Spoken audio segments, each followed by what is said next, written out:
Labadiena, aš esu Jūratė iš Biotojas klinikos. Dabar šiuo metu pašnekinsime mūsų medicinos mokslų daktarą, urologą Aivarą Joną Matijošaitį. Ir kalbėsime tema inksto akmenys ir kaip jie atsiranda ir kaip jų išvengti. Labadiena, daktarė. Labadiena. Tai jau kaip ir pristačiau, tema inksto akmenys. Tai tiesiog, kas tai yra per liga, kaip jos reikia vengti, tiesiog kažkokie prevenciniai dalykai, ar tai genetiškai, tai tiesiog prašau jūs. Inksto akmenligė tai yra tokia liga, kaip inkstuose pradeda formuotis akmenys. Akmenys gali būti kelių rūšių, tai ir salatiniai, karbonatiniai, fosfatiniai, uratiniai. Ir jų susidarimas gali priklausyti nuo įvairių priežasčių. Iš tikrųjų, tai nėra tiksliai aišku, dėl ko tie akmenys susidaro. Ir net neaišku, būna toks dalykas, kaip pas žmogų yra du inkstai. Viename inkste akmenys visą laiką formuojasi, kitame inkste niekada akmenys nesusiformuoja. Ir šitą klausimą, kodėl jie formuojasi, atsakyti praktiškai neįmanoma. O yra galvojama, kad didelės įtakos turi mažas skysčių kiekių vartojimas. Ir kartais yra sąlygojama, kad tam tikri maisto produktai taip pat gali sąlygoti akmenų atsiradimą. Taip pat ir įvairūs uždegimai irgi gali sąlygoti akmenų susidarimą. O dar norėjau pasiteirauti, ar vyrai ar moteris dažniau serga šią ligą? Manau, kad labai didelio skirtumo nėra. Tiek vyrai, tiek moteris serga šitą ligą, tik tai vyrai daug skausmingiau į inkstų akmenligės priepuolius reaguoja, nes moteris kažkaip tą skausmą lengviau perneša, o vyram tai būna... Ir apskritai skausmo nelabai jie...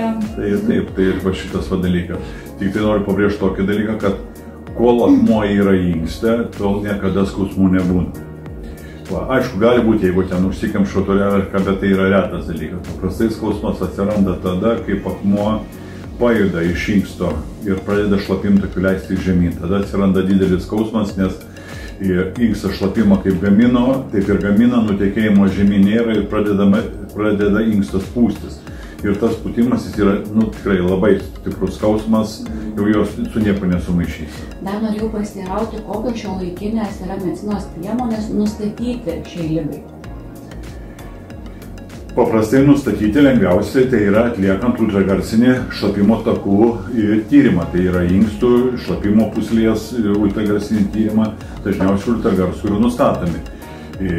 Kai nustatome ultragarsų akmenys, priklausomai nuo jų dydžio ir nuo to, kokį mes planuojame taikyti gydymą, galim daryti rentgenologinius tyrimus, tai yra kompiuterinė tomografija arba paprasta apžvalginė rentgenogramą pasižiūrėti, ar matosi tas akmuo inkste ar ne, nes yra tokia akmenų grupė kaip uratiniai akmenys, kurie rentgeno nuotraukose nesimato, bet jie yra tirpstantis, juos galima tirpdyti. Tai reiškia, yra keli gydymo būdai, tai nebūtinai chirurginės, ar ne? Ar tik tai chirurginė? Ne, nebūtinai.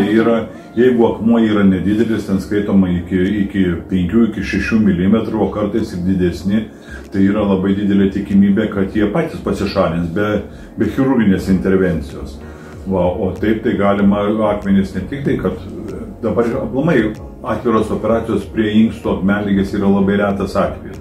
Todėl, kad yra įvairios endoskopinės procedūros, yra perkutaninės neprolitotripsijos, yra ekstrakorporinės litotripsijos, kur gali padaryti stebuklus tiesiog su inksto akmenligės. Dar norėjau pasiteirauti, ar įtakos turi maisto produktai inksto akmenligiai? Tai kaip jau ir minėjau anksčiau, kad yra nustatyta, kad esant uratinei akmenligiai nerekomenduojama valgyti keptos rūkytos mėsos, nerekomenduojama valgyti keptos rūkytos žuvies, prie kitų akmenų gali rekomenduojama nevartoti daug pieno produktų. Čia prie kiekvienų akmenų pirmiausia reikia pagauti akmenį ir nustatyti jo cheminę sudėtį. Kai nustatai cheminę sudėtį, tada tokia rekomendacija gali duoti, kad tam tikrų produktų vengti ar mažiau naudoti, bet pasakyti, kad grinai šitie produktai sukelia akmenis irgi nelabai gali. Čia yra tik tai, kaip sakoma, tikimybė tokia, kad gal mažiau formuosis.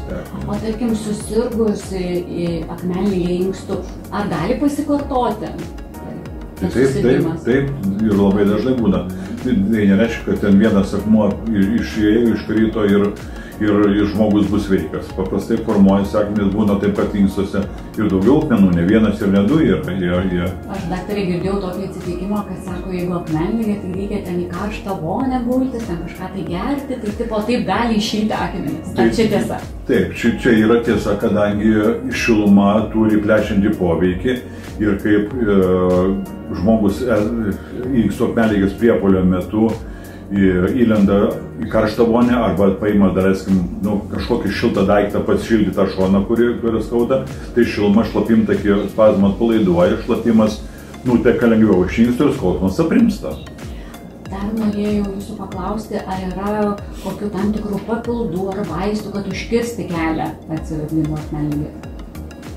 Yra įvairių rekomendacijų, bet koks tų vaistų yra iš tikrųjų tas poveikis, jis nėra patvirtintas. Rekomendacijos gali būti, bet taip pasakyti, kad jūs vartokit vaistą ir jums niekada nebus akmenų, šitaip negali, nes vieniem yra dabar tokie ten, daleiskim, uratiniai akmenys formuojasi tada, kaip šlapimas yra labai rūgštus. Tai yra priemonės, kurios šarmina tą šlapimą ir tada yra tikimybė, kad tie uratiniai akmenys nesiformuos. Oksilatiniai akmeniai kaip tik formuojasi tada, kaip šlapimas yra labai šarminis. Tada reikia vartoti gal kažkokius citratus, kad rūgštėtų tas šlapimas.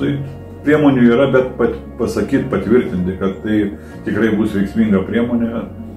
O iš jūsų tada praktikos, kokios jūsų būtų rekomendacijos pacientam susirgus inksto akmenligė?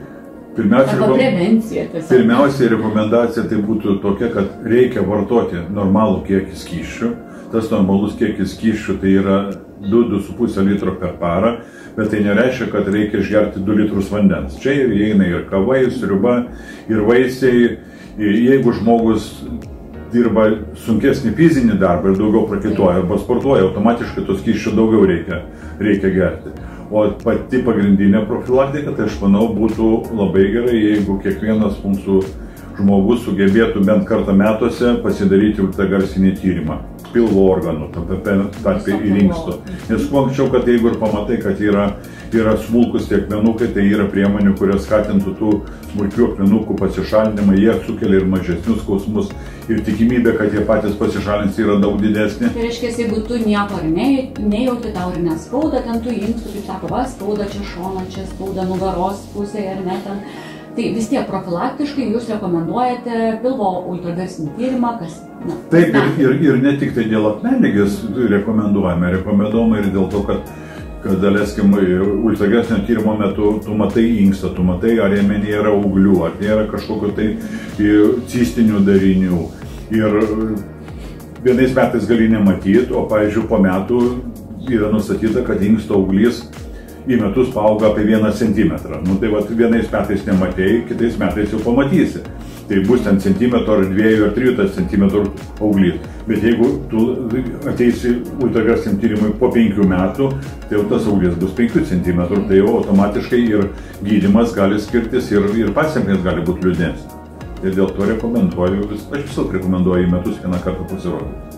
Gerai, būtinai apsilankysime. Jau mes apsilankysime. Gerai, prašom. Tai kalbinome mūsų gydytoją medicinos mokslo daktarą Aivarą Joną Matijošaitį. Labai išsamiai papasakoti. Labai ačiū Jums. Ačiū.